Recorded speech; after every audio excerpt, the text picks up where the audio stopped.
The criminal code in Australia makes clear that any payments to a people smuggler to take people from one place to a foreign country is an act of people smuggling. So at face value, if the reports are true, there is a violation of the Commonwealth Criminal Code.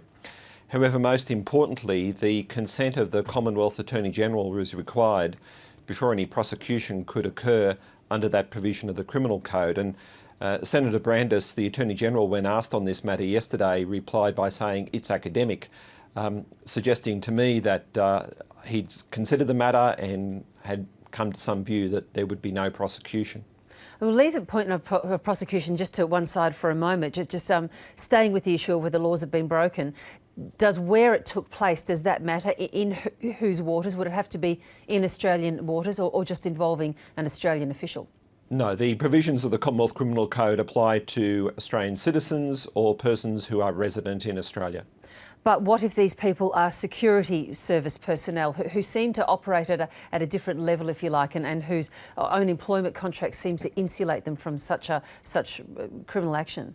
Well, Virginia, it needs to be made clear that any government official is bound by Australian law, but certain government officials enjoy certain immunities in terms of the way in which they conduct themselves, and also certain government officials are able to conduct themselves consistent with their official responsibilities and duties, such as defence officers and such as intelligence officers. So there's a broader reach for those persons. But the critical point is that Australian law applies, but I think that there's significant questions as to whether there would actually be any prosecution in this particular instance. Yes, and that's what our conversation comes to now. So who exactly would bring the charges if they were to be brought? Well, there'd need to be an investigation, presumably by the Australian Federal Police, and they would prepare a prosecution brief to the DPP. But ultimately, because of the political nature of a people smuggling crime, the legislation says that the Attorney-General has the responsibility to give their consent before any prosecution would ultimately occur before the courts. So there are no international legal consequences here?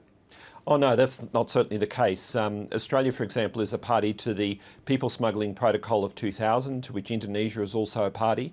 That protocol, which is a treaty, creates a whole series of obligations upon Australia to work cooperatively with neighbouring states to disrupt people smuggling, to prosecute people smuggling. At face value, the alleged reported activities that Australia's engaged in are not in any way consistent with that particular protocol. And so what sort of breach then does that create?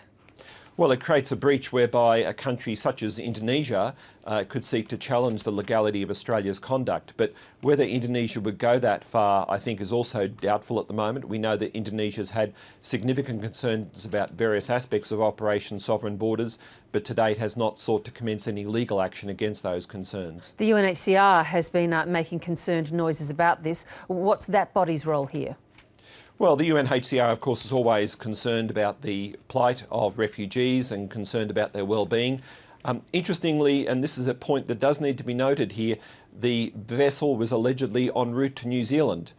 There's no suggestion that an asylum claim was being made to Australia, or the vessel was seeking to reach Australia. And the New Zealand government has confirmed that they had clear knowledge that the boat was en route to New Zealand in this instance. And why is that relevant? Well, I think it creates a different distinction. We know that from time to time boats from Indonesia have sought to reach New Zealand.